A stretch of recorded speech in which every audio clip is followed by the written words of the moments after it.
Welcome back, everybody. So we're on to a workshop talking about an exciting project that a lot of people have been involved in over the last 3 years.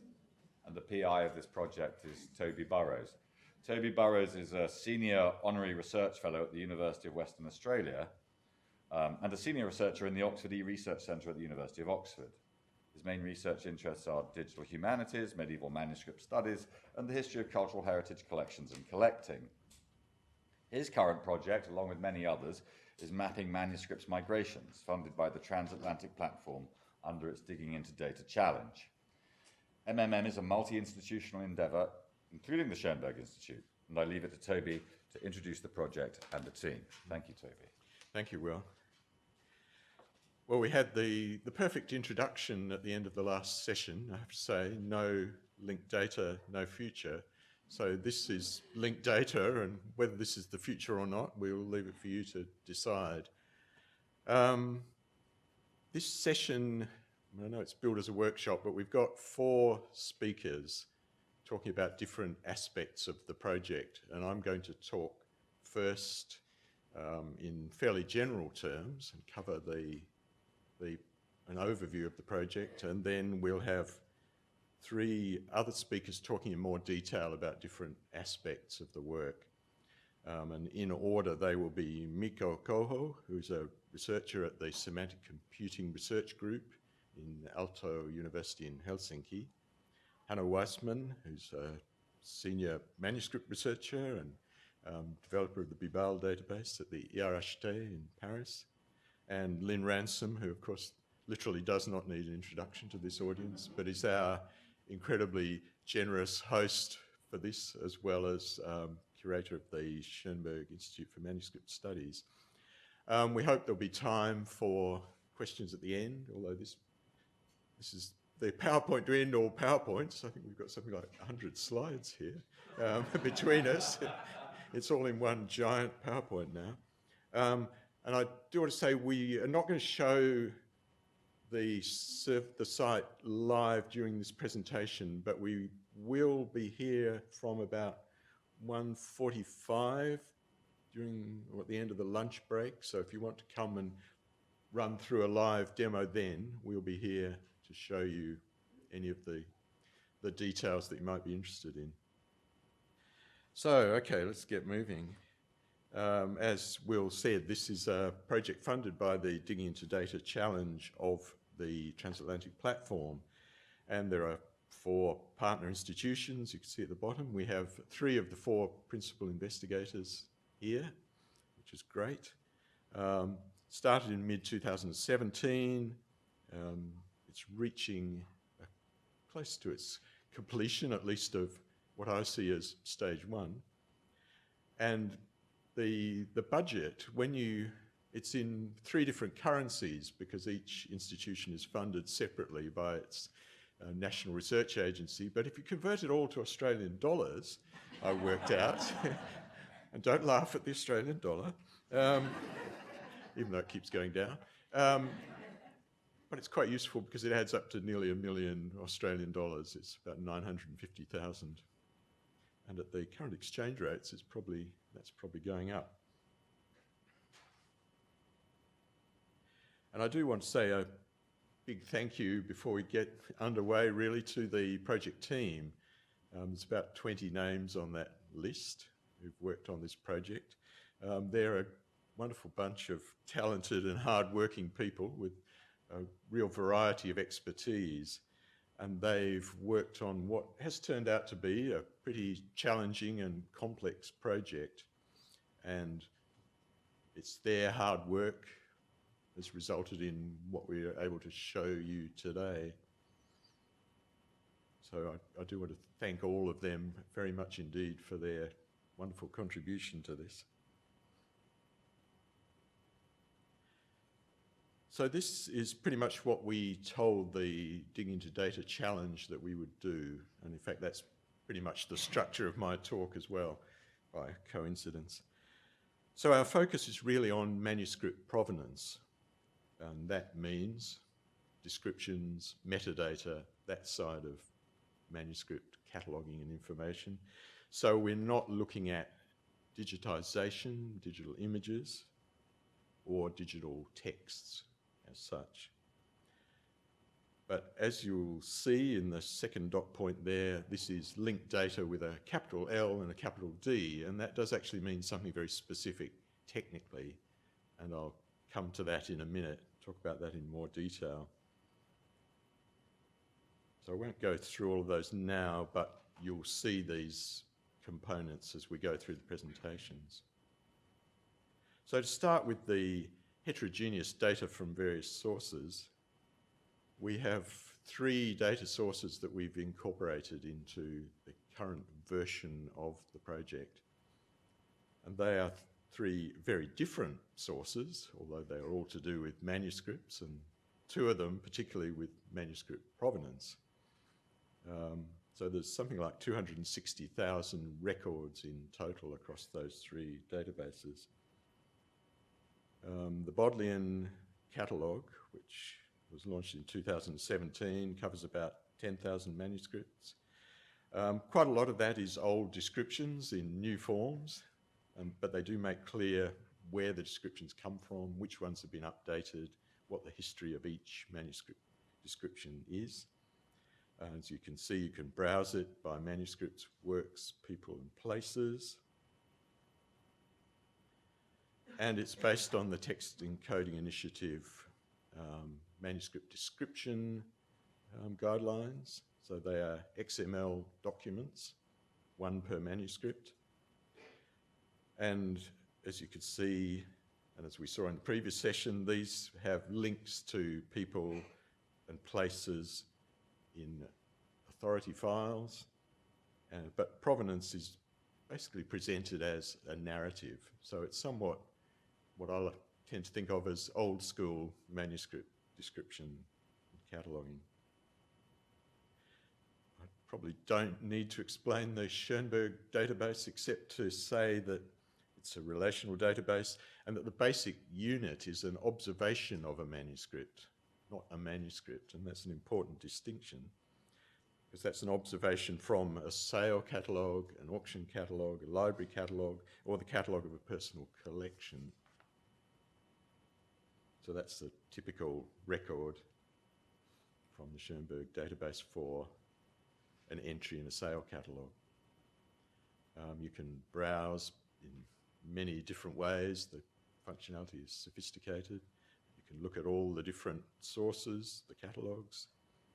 You can look through the people and organisations involved in the provenance, helpfully in numerical order. Bibal is also a relational database focusing on manuscript provenance, but here the basic unit is a manuscript. And for example, you can browse them all by shelf mark. And you can look at the records for individual manuscripts. The emphasis is on the provenance side of things rather than the description side of things. And you can browse by owners as well. Funny how we always end up using Phillips as the example, just to follow on from the previous session. So before I get on to the technical overview of what we've done, let me say a few words about linked data with a capital L and a capital D. Now, my colleague Kevin Page claims he can explain linked data in 2 slides. As you'll see, it's actually slightly more than that, but this is slide 1. So what's important to know, I suppose, about linked data is that it's based on this kind of sentence structure. So a subject, a predicate, and an object. And that's called a triple, and it's called an RDF triple because the resource description framework is the standard for formatting those triples so that machines can interpret them. But the important point in Kevin's second slide is that he actually animates this slide, so it's slightly more interesting. You see it build up gradually. That the point and the value of the triples is that they build up into this whole network of statements. So a network graph in the technical terminology. And as you can see there, let's have a look. Where are we? Oh, sorry, no, let me go back. You can see there one entity can be connected to another entity in multiple ways. One entity can have multiple relationships, multiple sentences they can be the subject of. And those entities themselves can then be linked on to other entities. So it builds out into what rapidly becomes literally millions of triples. There even used to be something called the Billion Triple Challenge to try and process these vast networks of triple statements. So those are Kevin's 2 slides. There is a sort of 2.5 because the important qualifier for this is in a machine terminology, the relationship is not between, say, Mozart and the Marriage of Figaro, it's between a URI and another URI, and these are identifiers that represent a person or a work, and then they're linked by, in this case, a property called author. So that, as Kevin says, that's really what happens. Mozart is just a label for a set of, for a URI, for a set of numbers and letters. There are other things that are important to know about linked data. This is the so-called layer cake. You've got URIs there, you have vocabulary, or you've got RDF over there, you've got vocabularies, which are specific terms like Mozart or the Marriage of Figaro. You've got ontologies, which are conceptual structures for organizing that knowledge. So composition, performance, those kind of concepts, of which Mozart and the Marriage of Figaro are instances. And then you have something we'll come back to, a query language called Sparkle, which allows you to query the information in these graphs. And just because it's a pretty diagram, that's the linked open data cloud, the latest version of it, and each dot on there represents a linked open data vocabulary or ontology that is interconnected to a whole world of these things. And the whole point is that interlinking, that connecting. So that's linked data in actually 5 slides rather than 2. Now another highly sophisticated diagram, this one by me. And this is really the heart of the project. And we'll talk about each of these steps in more detail with the subsequent presenters. But starting from a relational database or a TEI XML document, we then need to transform that into RDF. And then we need to map that to our specific project data model or ontology. So it's not just any old RDF, it's a conceptual structure that we have designed. And then we need to reconcile the vocabularies, and I'll come back to that, what that means. And then that's part of a triple store, and then we have a user interface. So it looks quite simple, but it's actually pretty complicated to make that work in practice. And the obligatory slide of the data model, which is probably unreadable, but Mikko, I know, is going to talk about this in a lot more detail. I'm just going to say that it combines elements from 2 ontologies. One is called FRBR, or FRBR, which is a library ontology, functional requirements for bibliographic records. And the other is something called the Conceptual Reference Model, CRM, better known as CDOC CRM, after the organisation that produced it. And I know there's a talk later on today which will also look at CDOC CRM. So this is, if you like, the conceptual structure that we've devised for how all those triples hang together.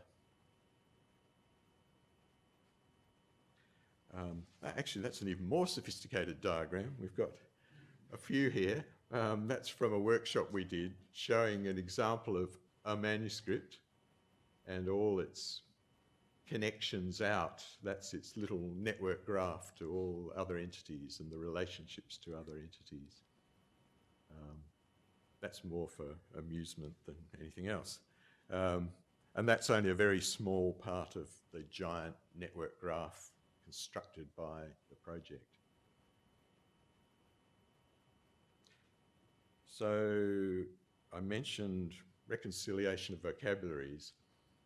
And again, I know subsequent speakers are going to talk about this in more detail, but that's a vital part of the process because that's how we link together the entities from the different data sets. So we can say, for places, for example, that the Oxford mentioned in the Schoenberg database is the same place as the Oxford mentioned in the Bodleian database, and it's the same Oxford mentioned in Bilbao. But the point of here is the identifiers. So in fact, it's the same identifier from either these vocabularies, geonames, and the Getty thesaurus of geographical names. So it's actually that identifier that's being used in each of the three databases, and it's the identifiers that are the things in common. The fact that there is a word Oxford is not what we're generally matching on. So we can do a certain amount of matching automatically because the Schoenberg database points to, say, TGN or VIAF, and the Bodleian database also points to that. Then we can run processes saying this is the same entity. But we can also do manual matching as well. And that's a tool helpfully called Recon for reconciliation, developed by our colleagues at Aalto University. And what we're getting there is possible, this is for works, so the De Incarnatione Verbi of Anselm of Canterbury. These are from the different data sources, and it's basically matching on that string of letters, saying, do you think this is the same work or not? And so we can then use this tool to say, yes, we think these are all the same thing. And then we can implement those links in our network graph. So that's more like manual matching. So I'll show you a few screenshots quickly of the site. So as you can see, you've got 5 main categories that you can start from. Inevitably, most people will start from manuscripts. There is actually a search box at the top, which when we got our focus group to have a look at this, quite a few people immediately went to the search box. So I suppose this is the power of Google in action, because what we think is more useful and valuable is the browsing by category. But you can do both. We're currently putting the final touches to this, and so we hope it will go live in December. If I'm not putting the mockers on anything there. So there are different ways of exploring the data, and that's a rough idea of how much data is in the system. So you've got 215,000 manuscripts. You've got almost 1 million events, which is an interesting area, which raises various philosophical problems that I won't go into. You can also visualize the data, but importantly, you can see the raw data behind the interface. And I know Lynn will talk about this. Coming back to the Sparkle query language, you can query the data with the Sparkle query language, and you can export the data and take it away and put it into your own software and do something with it there. So you can browse through the 215,000 manuscripts using all these filters. You've got them all listed, and then you've got a whole lot of columns you can tab across. There's about 20 columns worth of information there. So if you then filter on place of production, for example, Flanders, so there's a hierarchy of geographical terms. You then get the list of 2,400 manuscripts here. You can further filter that by things like production date or language or whatever else you choose to refine the set down. And you can export all this by clicking on export over there. And for each entity, and certainly for each manuscript, we've got what's called a landing page, which is the summary of the information we have about that manuscript. And it's important to say we haven't altered or corrected any of the information, any of the data from our sources. So we're not in the business of fixing things or harmonizing things in that sense, except as far as we've reconciled the vocabularies. So you can see, for example, here that the Schoenberg database and Bibal offer different production dates for the same manuscript, and we've retained that information, and you can compare that even when they disagree. And one of the filters on the main screen is by source. So if you only want to see the Bibal and the Bodleian data, and you don't want to look at the Schoenberg data, you can do that, or any combination like that. Of course, the visualizations are what tend to be the fun part. So this is a visualization of places of production. Well, this is focusing down from the world to Western Europe. And you can then explore that even further till you get down to pretty much the street level. And you can see which manuscripts, according to our data, were produced there. One interesting visualization is visualizing all the events on a map where they have locations. Not all of them do. That figure there is really annoying to me as an Australian. And I'm going to have to try and devise a strategy for outdoing the New Zealanders on that one. But this is just a reflection of the source data and what's in the coverage of, I think, particularly the Schoenberg database in this case. The fun one is then visualizing the migrations of the manuscripts on a map. And this is looking at place of production and recently known location. And of course, that's trying to do all 215,000 manuscripts at one go, which is not terribly helpful, except because the red arrows are where the manuscript has last been seen. You can see the very strong trend across the Atlantic to the US, and even a few to Australia and New Zealand there as well. And you can zoom in with that one as well. And then you can click on each of the arcs to see which manuscript it is. What else can you see? You can see the summary of all the linked data relating to a particular entity. So that's a manuscript. That's a person. Inevitably, that's Phillips, of course. And there's 32,500 things that he's linked to within the data set.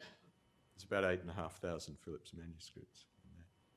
And this is Sparkle. I'm not going to go into this, but the top half of the screen is, you can scroll down to see the full Sparkle query. It's technical, takes quite a bit of learning. And then this is the first part of the result. And this is looking for manuscripts from Northern Italy and Lombardy. So these could be queries that you can't actually do with the browsable interface, but you can do by querying the data directly. And we've done a whole lot of, this is just a sample of research questions to try and test what we're doing and validate, particularly the data model and the data structures. And one of the things we've done is look at these in the 3 source data sets and see how their functionality responds to this.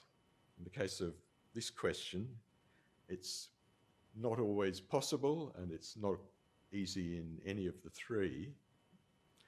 But in our case, basically you can filter by production date and place is London and come up immediately with a result like that. So we've been comparing the value of our interface with the existing interfaces as well.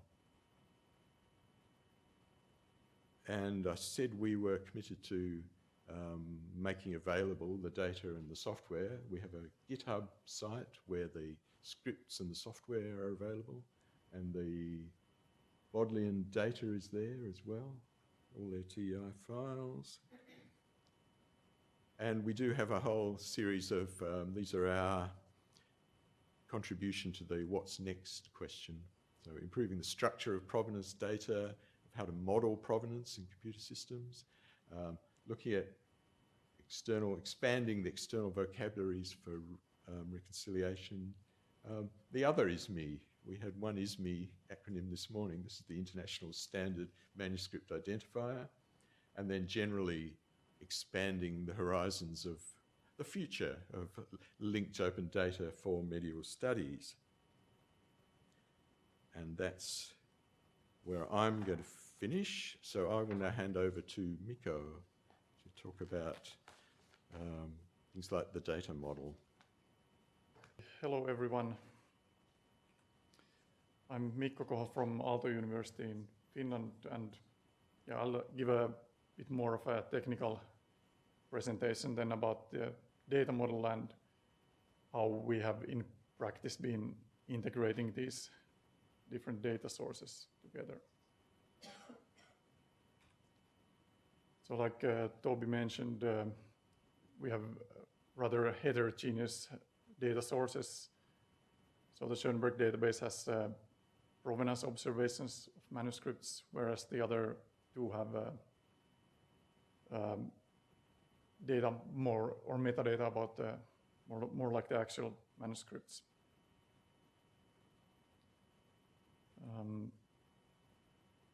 So then in making these datasets interoperable, well, we firstly use the linked data that Toby explained, so this RDF data model and language. And then we have developed this harmonizing data model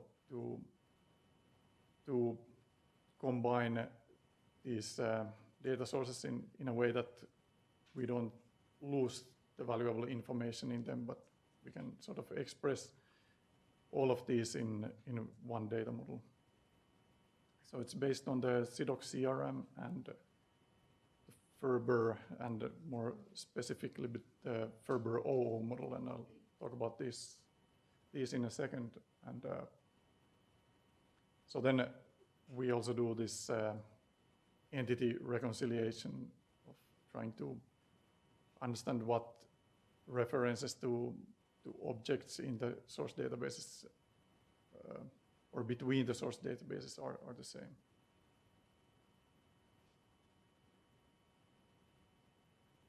So this Ferber model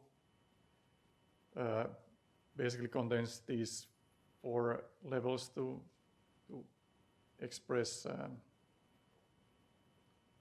this kind of bibliographical content. So the work level is the highest abstract level of this. It contains the ideas behind an intellectual or artistic creation. And then these works are realized through expressions, which are then these ideas expressed in, for example, text and on a certain in certain language, or it can be diagrams or sounds or whatever. And then yeah, and expression is still like an abstract intellectual concept, and then it is manifested in a manifestation, which is then something physical containing, for example, a certain version of a certain work. And this item level is referring to exact copies of some publication which is not actually relevant when we are talking about manuscripts. So it's relevant more like in the modern sort of bibliographical context. So then this SIDOC CRM is an event-based model. So here we have these temporal entities in the sort of center, which are, well, there can be all kinds of temporal phenomena, but generally we refer to them as events. These typically have some kind of time span, whether we know it exactly or not, and happen at a certain place. And there's some actors involved in these events, and the actors refer to people and groups or organizations. And also some physical objects can then be part in events. And the appellations on the left refer to labels or identifiers for objects. So then this Ferber O that I mentioned is basically this Ferber model expressed using the SIDOC CRM. So it's directly compatible with the SIDOC CRM. So I'll come back to this data model now and go through it in smaller pieces.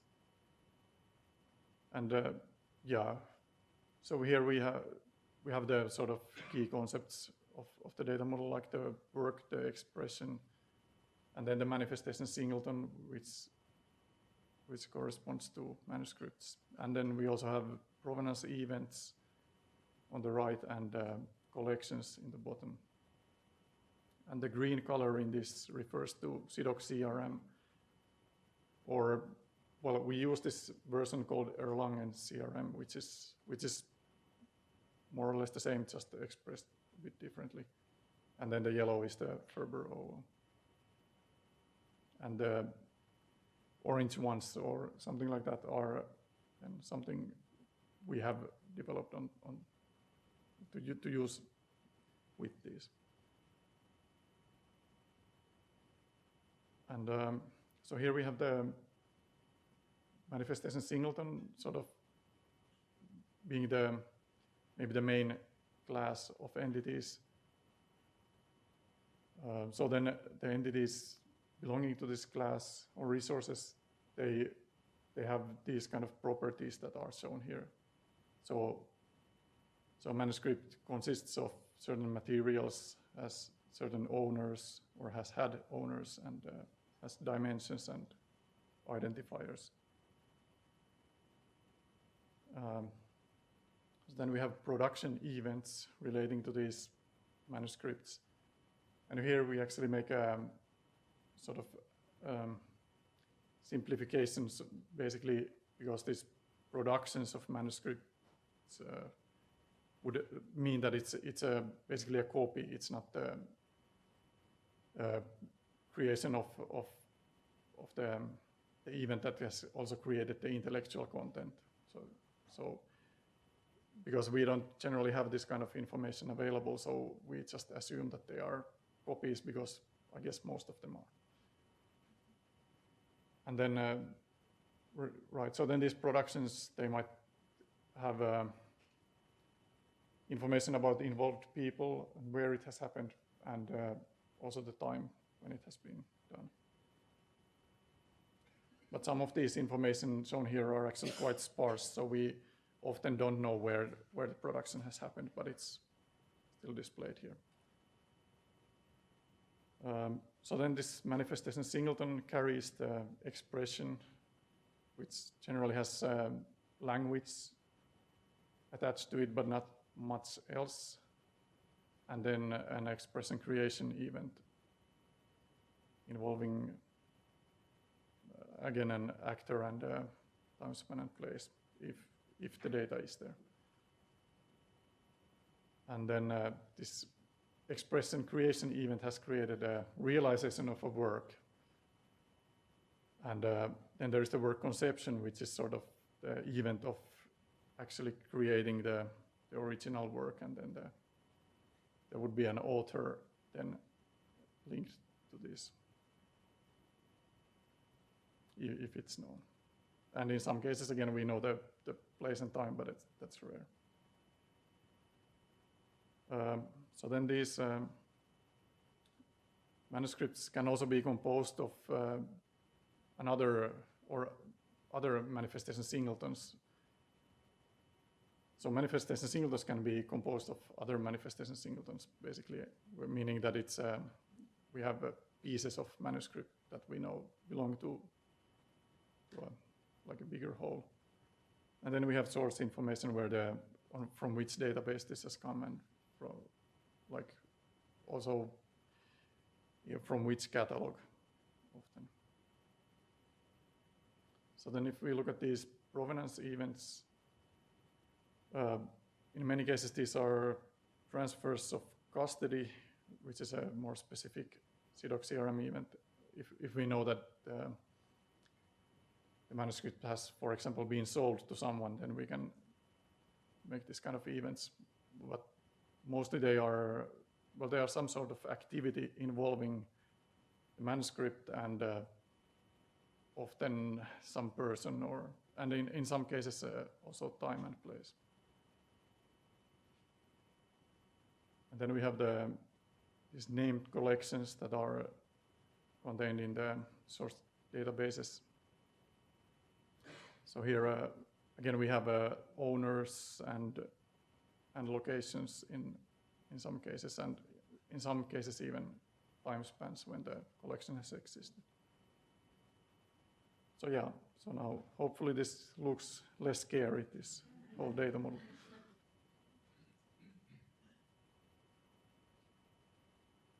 Right, so then we have created this pipeline for sort of taking the source databases or datasets and sort of recreating this whole integrated dataset based on those. So firstly we used this kind of simple RDF exports made of the source databases, and we create this kind of Sparkle construct queries on that, which then sort of based on some predefined rules reinterprets the source data on the terms of this unifying data model. And then from that we go on to linking entities in this already integrated data together. And I'll talk about this a bit more next. And then, then in the end it's published on this kind of a triple store, which also provides then an open endpoint to the data. So here we can see the sort of problem we are trying to tackle in this linking phase or reconciliation phase, where we, for example, we have from the Schoenberg database a manuscript containing the City of God, and then we have a City of God in another language in Bibal database.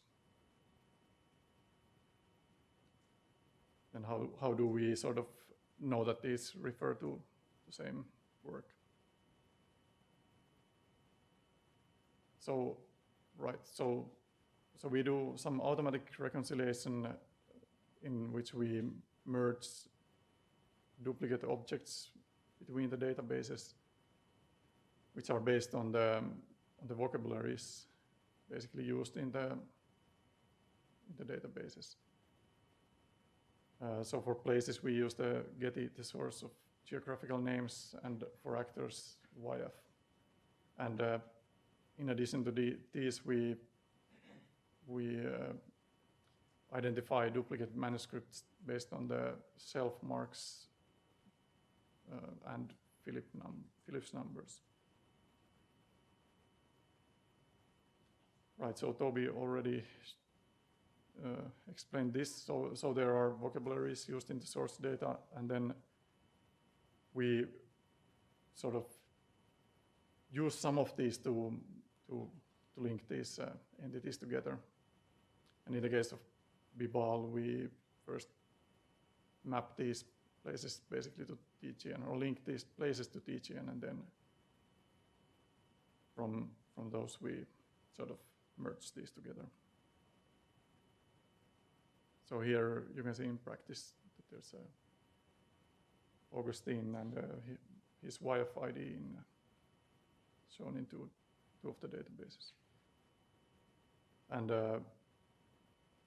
here's a shelf mark of a manuscript, and these generally, well, they are a bit trickier to use. Like here you can see that one is having a 0 in front of, and the other one is not, so it requires a bit of work to understand that they're the same. So then, in addition to these automatic approaches, we do this kind of semi-automatic reconciliation. So we create candidate duplicates between these, and then a domain expert looks at them and tries to conclude whether they are referring to the same thing or not. So there's possible tools for this would be OpenRefine, which is quite much used, but we use this recon tool, which has proven to work well for this. Yeah, so some examples of how we identify these possible candidates are shown here. So the names of entities, of course, are very, or the labels are very clear thing to use. But also we, for example, when we combine these manuscripts based on the shelf marks or Phillips numbers, we then have author information from 2 different databases relating to these manuscripts. So then we can assume that there's probably some links between the authors in these databases. Yeah. Right, so this is sort of the interface that on the right, on top right, you see the object that is currently being matched against candidates, and the candidates shown on the lower right.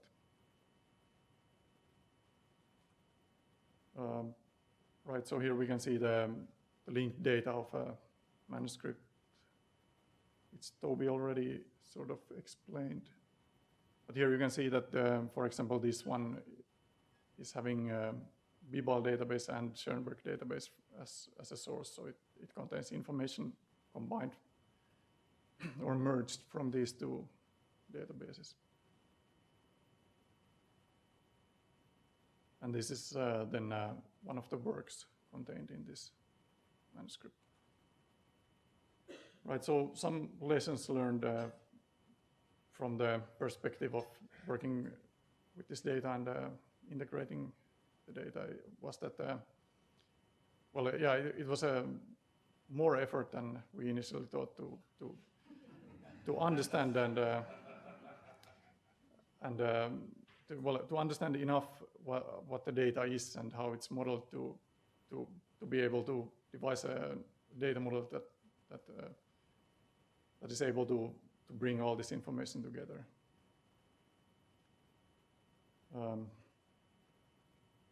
Yeah, and well, another thing is then that the work and expression levels are in these not really that much separated, but then we have sort of information on both levels. So generally, the reconciliation on these levels is not very, or cannot be very complete, unless there's a lot of work put to it. Yeah, and the unique identifiers for things are very useful, especially if they are shared between the databases. And right, so here I have some links to more information. So there's a link to the data model diagram, and then there's a public SPARQL endpoint. to try out the data, which might not be completely final yet, but you can see what it contains. Okay, and I'll give the floor to Hanno to continue from here. Yeah, thank you all, and thank you very much for being here. I quickly continue. So once the data model was established and the linked data structure was defined, we had to take a closer look into the data itself. We have already seen, of course, some of this. As was already mentioned before, one of the challenges of this project was that the data is structured in very different ways in the various constituent databases. In this short presentation, I would like to go a bit deeper into the data and into the reconciliation process that we went through. Briefly about the persons, the places, the manuscripts, and the works. We've already seen the four entities. As to the persons, SDBM has about almost 40,000 person name records, that is individuals and organizations. Many of these are linked to VIAF, the Virtual International Authority file, but far from all. For one thing, because many manuscript owners do not have, of course, a VIAF number, and for another, because many owners are not clearly identified, typically just a family name, so then no certainty can be established to link it with one or another particular person filed in VIAF. The Bodleian has about 5,000 persons, 3,000 of which are linked to VIAF, but many also to other authorities, for example, many in the Deutsche Nationalbibliothek, in the Library of Congress, or in the Bibliothèque Nationale de France, or in Wikidata. Many of these are authors, which is not surprising because authors is exactly where VIAF is good at. Bibal finally has almost 12,000 persons. That is about 9,000 individuals and 2,500 organizations. Many of these are linked to VIAF, also to Wikidata, BNF files, and Biblissima IDs. This is largely due to the work of the Biblissima team on reconciling the persons mentioned in the databases reunited in the Biblissima portal. I refer to the website of their work on data.biblissima.fr.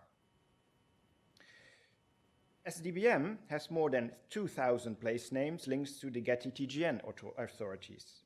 Bodleian has over 1,000 places. Many of these are geographical places, and about 600 have been linked to the Getty TGN authorities. Others are religious houses, which have about 300 links to VIAF files, since these are organizations. Bibal has more than 2,000 place names. It uses geonames to enter data, but the older data are unfortunately not linked to geonames yet.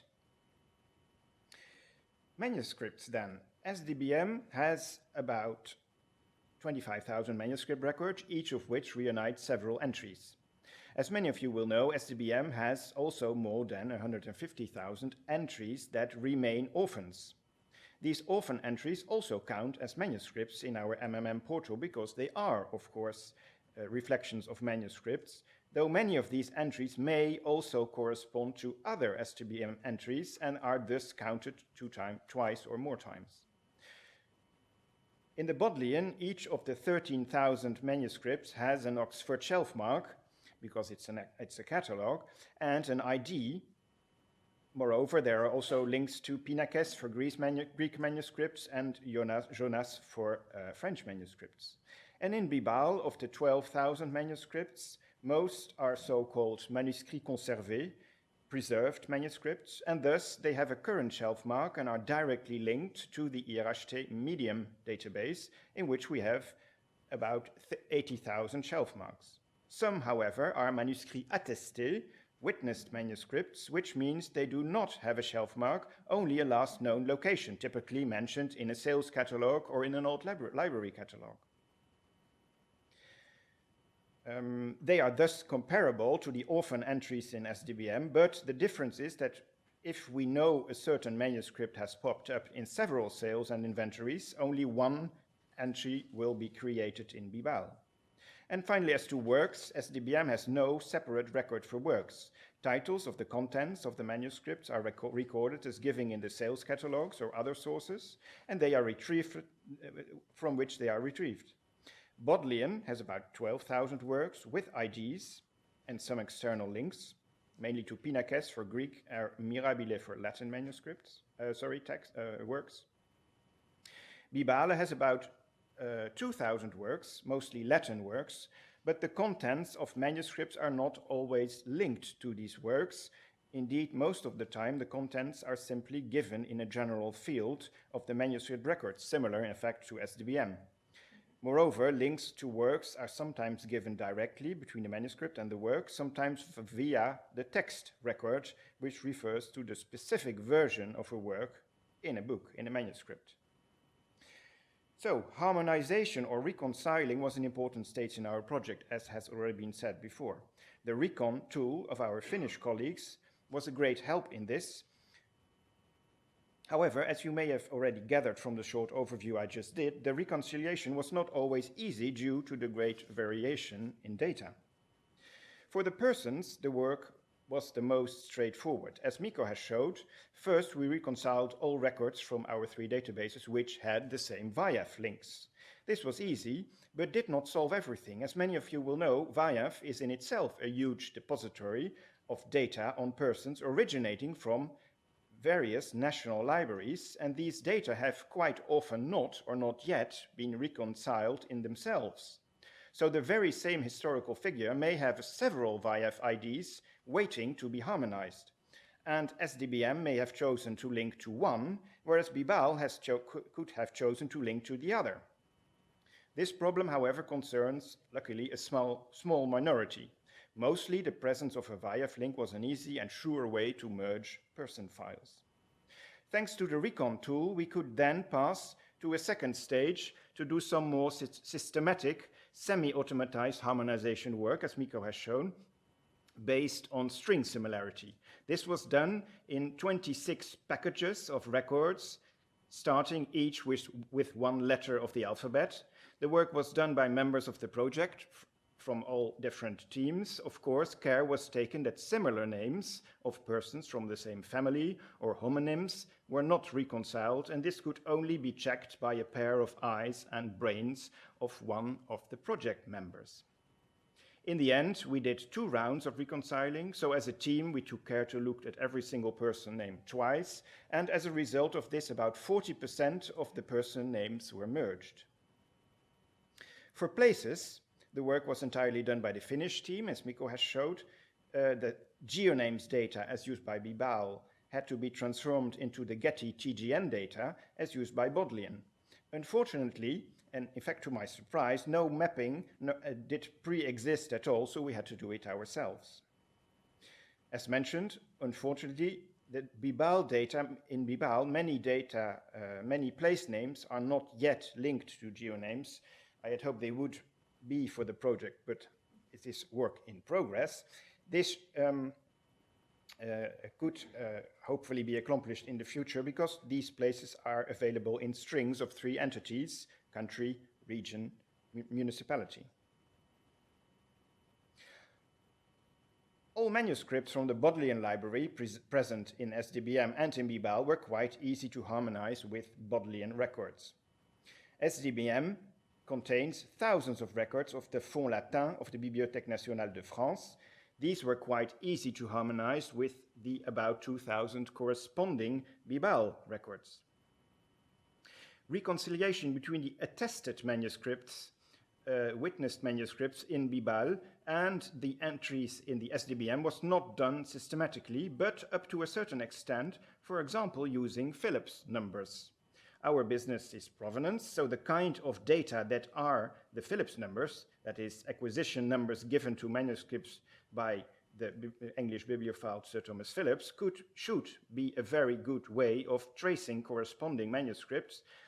Unfortunately, this is technically a difficult thing to do because of the multiple and various ways in which old numbers and shelf marks have been entered.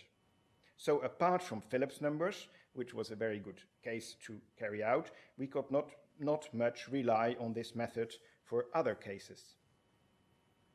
A problem that remains is the internal SDBM reconciliation of orphan entries, which may or may not belong to the same manuscript. Much of this information is, however, bound to remain uncertain, and therefore the entries are unreconciled. Typically, 2 books of ours which both belong subsequently to collections X, Y, and Z, may or may not be the very same one. Or two manuscripts containing the same text, one of which belonged to Sir John Smith and the other one just to Smith, are probably the same, but we cannot be sure of that without investigating every particular case. We spent quite some time thinking about reconciliating works, a simple reconciling based on string similarity, where Mikko also told about, and to links with the same author was a useful exercise to do. As mentioned, Bodleian and Bibal have works, but SDBM does not have any, so the reconciling was done with the titles in the SDBM contents field. Thus, the reconciling work actually created something genuinely new for the SDBM data, new links binding together titles referring to the same work. Work is a very general entity not depending on language.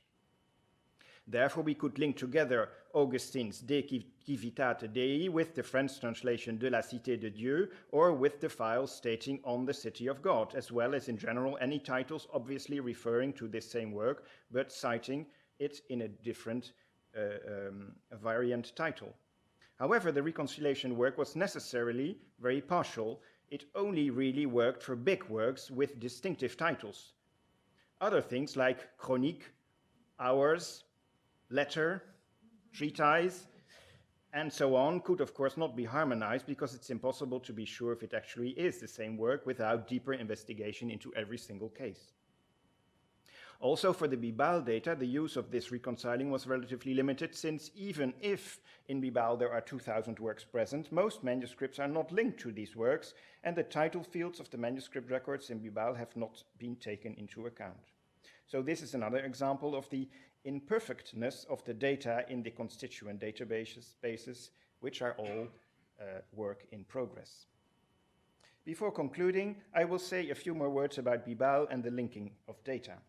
As far as Bibal is concerned, we are of course aware of the importance of hooking up to external authority files, but the work is, like said already several times, in progress and quite huge. As to persons, VIAF and the like are very useful for authors and famous persons, but of very little use for all those thousands of unknown book owners, scribes, binders, and other little people. The already mentioned Biblissima team did a tremendous job in reconciling names from several French databases, but much remains to be done. Therefore, at the IRHT, we have decided to unite all persons mentioned in the various IRHT databases into Bibal. The idea is not to create a new IRHT person ID. We already have enough IDs, I think.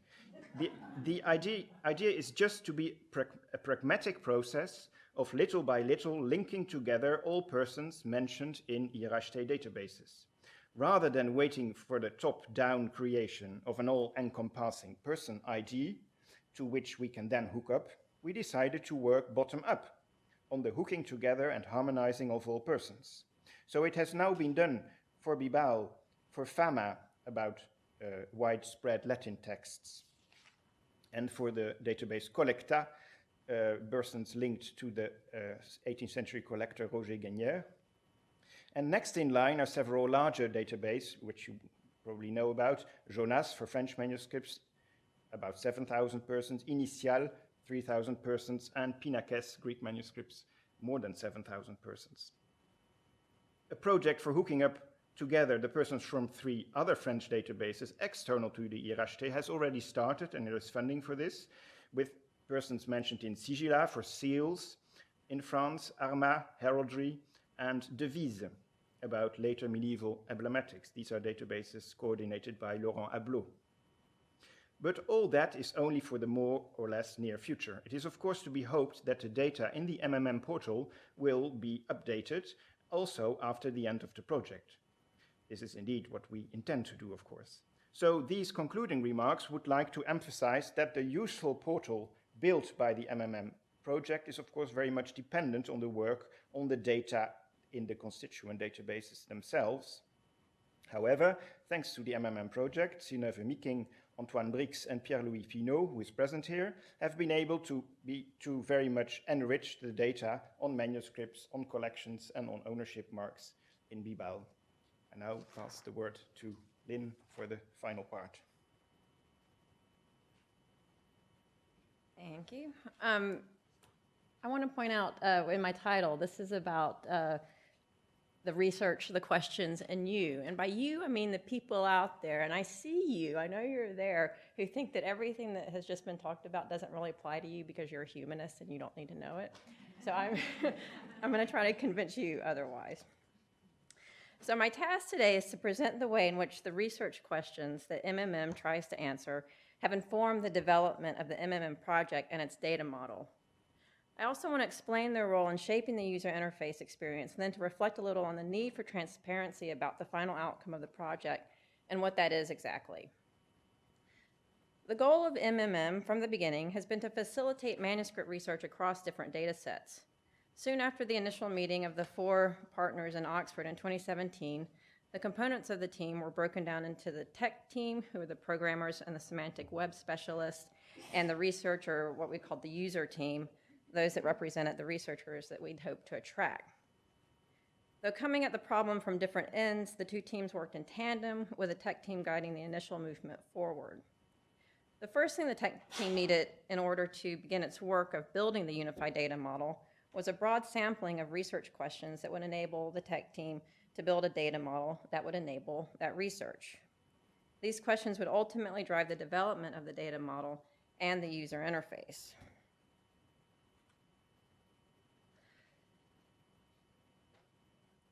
Toby showed you a few of these questions, but the list you see here are the original set of questions that we, the user group, delivered to the tech team.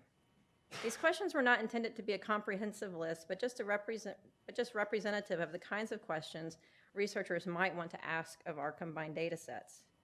As with most things in this project, determining these questions was not as simple a process as one might think. While the Bodleian catalog records, Bilbao, and the Schoenberg database all contain data about manuscripts, as we've seen, each has its own mission, as Toby pointed out, and ways of structuring the data. This became especially apparent for physical description data, which in many cases could not be reconciled and factored into the unified model. Script, for example, is a notoriously hard data point to standardize, and it had to be taken out of the equation. So queries such as number 13 here, how many manuscripts survived that contain Spanish texts written in Gothic rotunda were produced in Castile for an abbey or convent, cannot be answered adequately in our data set because it cannot produce the consistent results across them, because Gothic rotunda is not recognized as an element, but everything else in that question is, so it's kind of unfortunate. The Schoenberg database, for example, doesn't have a dedicated field for script, though it might be included in a comment. So you could do a keyword search because it might appear somewhere in the data set somewhere, but the results would be in no way indicative of the answer to that question. While we wanted our research scope to be as broad as possible, we first had to consider what our different data sets were capable of answering, or where in a Venn diagram did our data sets meet that would provide users with enough discernible paths for searching. As this list indicates, the questions that could be best supported by the overlaps in the data sets were ones that involved manuscripts, so like how many manuscripts were from pre-1600 produced in European countries survive, how many manuscripts were produced in northern Italy, etc. And manuscript being recognized as a semantic unit. So when we say that the Schoenberg database entries are only observations, we do actually have a manuscript record, so we could kind of link that to the manuscripts that are represented in Bilbao and the Bodleian. There are also people, text, places, and events that were associated with them. So you see in this list names of people, whether they're artists or provenance agents. You see text, you see places, and you see events or dates or things associated with time. It also helped that each of these entities could be associated with and linkable to internal and external authorities in each data set. So each data set has a unique identifier for a specific manuscript. The Schoenberg database is sort of ish, but but we have something. And each one uses things like BIAF, which we've talked about to identify persons, the Getty thesaurus for geographic names or geonames. So once these foundational entities were determined, then the data modeling team could begin its work on creating the final unified data model. So if we look closely, and I'm sorry this is a bit blurry, I didn't realize it would, but I think if you can still see it, and I'll try to point some of it out. If we look closely at the data model, you can see how these entities start to be parsed out. And they're good entities to fix on because they are also component parts of provenance research, which is what at least two of the databases are really good for already. Around the same time that the data modeling team was doing its work, the user group, which by this time included Esko Ikola, who is from the Aalto team, we began our work on what the end product would be, that is the user interface, or what we thought it would be. And in the final result, you can see how these same entities form the basis of the UI with the starting concepts of manuscript works, actors, places, and events. And I just want to point out, I mean, Mikko has done a little bit of this, but you can see, like, here are the actors, here are the people. The manifestation singleton is the manuscript. We have places, we have events with transfer of custody, et cetera. So I hope what I've explained so far has helped you begin to see that the developmental relationship between the research questions, the data model, or what the developmental relationship is between the research questions, the data model, and the user interface. For the rest of my time, however, I'm going to throw a little shade on our beautiful user interface and show you that actually this isn't really the best way to dig into our data. And just so you don't worry, Esko's in total agreement. So he's not going to feel bad if I knock the database a little, the user interface a little bit. The user interface is there because that's what you expect to see in a project like this. It imposes a comprehensible order on the visually confusing data model that I just showed you. And it gives you a series of concrete steps that allow you to enter the massive triples that lies behind it and get some quick results. But in truth, and as all researchers in the user group have come to appreciate, is that the UI masks the real value of the data set by obscuring the rich complexity of the data model and the links that can be generated from querying the triple store. That is the database of the triples, the subject, predicates, and objects.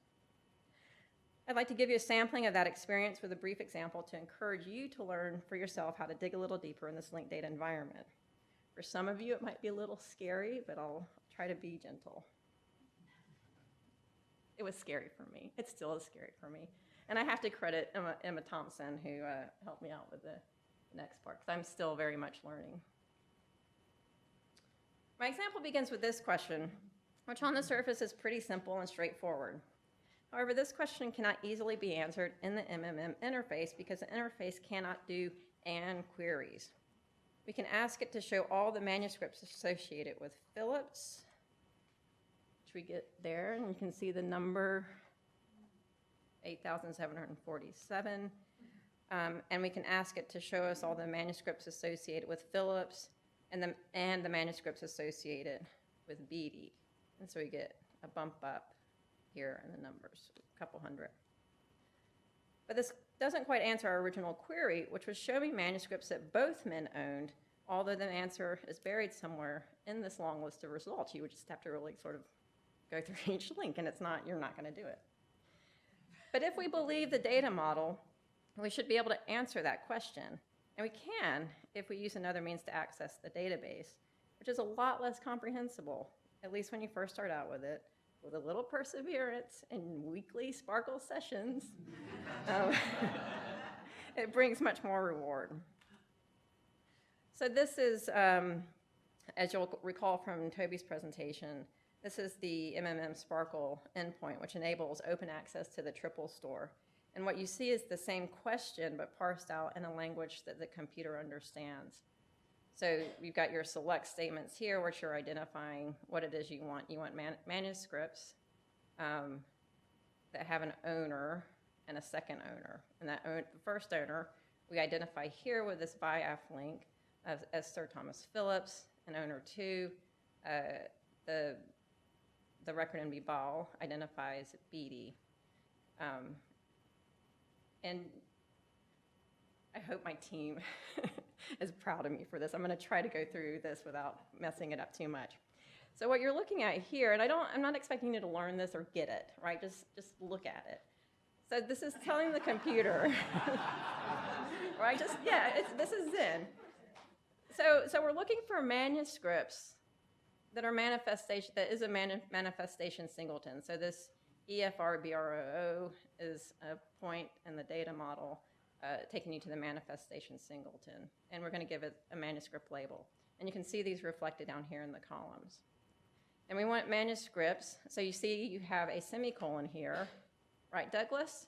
So that means that everything under it shares the subject manuscript. So we want manuscripts that has a former or current owner, which we've identified as owner, and we see it again here, which has owner number 2, and that's BD. And so you actually get results here, and you see that there are 11 in our combined data sets. True fact, there could be more. This may not be the best query for this question, as we're learning. There are many ways to skin the cat, but you can start to see how this really sort of gets you down into the things that you want to actually get to in a way that the user interface doesn't. So the query gives you much more precise and unambiguous results. And you may be thinking that they look like gibberish, but you do get used to it after a while. Just want to point out one more thing. What's valuable about these is these links take you to those landing pages, what we call landing pages, that Toby showed and Esko that have, like, for the manuscript that has all the links to it. So you can just really start to move around and sort of get used to this environment. So once you get used to this initial level, you can continue adding more queries to refine and expand your original line of questioning almost infinitely if you know how the data model works. So if we want to go, say, show me all the manuscripts owned by Phillips and BD that contain work X, because we have these links here, the actors through the transfer of custody, the actor in a collection, if Phillips is mentioned, is identified as a collection, that take us to a manuscript, then we can get from the manuscript manifestation singleton to the work. And then say, show me all the manuscripts owned by Phillips and BD that contain work X that were produced in France. And because we can get back through here to the place of production, we can get those results too. So you can see how you start to sort of move around in this data model. It's going to help you refine your questions. So I hope this gives you some idea of the potential for a much richer experience in querying the data in a SPARQL endpoint. You may be asking yourself, is this the best way for querying the data? If this was the best way for querying the data, then why did we bother making an interface? And the simple answer is that using the SPARQL endpoint is really hard, and you really have to be conversant in its idioms. As with any new language and culture, if you can think of our data as being a culture, you have to spend time learning it. Since May, the user group has been meeting weekly with the very patient Mikko and Yoni, his colleague, to learn how to build SPARQL queries. And I'm not going to lie, it's really slow going, but we're learning how to do it, and we're learning so much about the culture of our combined data sets. So lastly, I want to share 2 lessons learned that I think are important for all of us to take away. The user interface is only one pathway into the data. It is the result of a few researchers deciding what our data is capable of answering and what we think you, the researchers, want to know. While the user interface can give you information, you as the user need to know the questions have been determined for you. So if you really want to engage with the data, to dig into it more deeply, learn how to do the SPARQL endpoint. Esko has set up in the MMM interface a link to the, so when you have a list of results, you can export that function, and the export's not a CSV file, it's a link to the SPARQL endpoint, the YASQI interface. And that's how we're gonna make you go to that in order to get the results, so that you can start getting used to this, this new way of thinking. I know, it's really devious. It was such a brilliant idea. But this ploy kind of makes it transparent what's actually behind the user interface. The second lesson is confronting and understanding the data model, not only behind MMM, but really any database, whether it's digital or not. And I'm going to put out there a diagram or a book as a database. Is fundamentally necessary to understanding the questions that you ask of it and the results that you'll get. If you don't know how to make those links and follow them, you'll never be able to fully understand the data source that you're working with. We know this to be true of learning a different culture. You might be able to appreciate a culture without knowing its language and cultural idioms, but you'll never really know it unless you learn them. So conclusions, what are the user's responsibilities? That's the you. Since Mary Carruthers' talk on Thursday, and I have to admit that I thought of this at 4:30 in the morning, because yes, I was working on my presentation at 4:30 this morning, maybe a little fuzzy, but I'm gonna throw this out there and try it. We've been considering how links within medieval diagrams, medieval texts, and medieval books enable or attempt to enable understanding. I'd like to extend this argument to the diagram that you see here, the one here. As Professor Carruthers noted in her talk on Thursday, all diagrams, through the articulation of their parts, invite specific types of internal movement and relationships, and thus imply particular logical processes. And when she was talking about Jeffrey Vensoff, like the generative model of art that medieval diagrams follow, she says, there's nothing static about this model of art. It invites its audience to move energetically within the work, not to view it from a distance, but as a finished product. So my charge to humanists in this crowd is that when using resources like MMM, try to approach them as you might the diagram on the left, which I would argue models a data system in the same way that the one on the right does. As more and more humanistic data moves online, you're gonna have to get this, right? Because this is where data is going. It's going online. So if you're not familiar with the culture, you're just gonna be lost. I'm gonna end there. Thank you very much.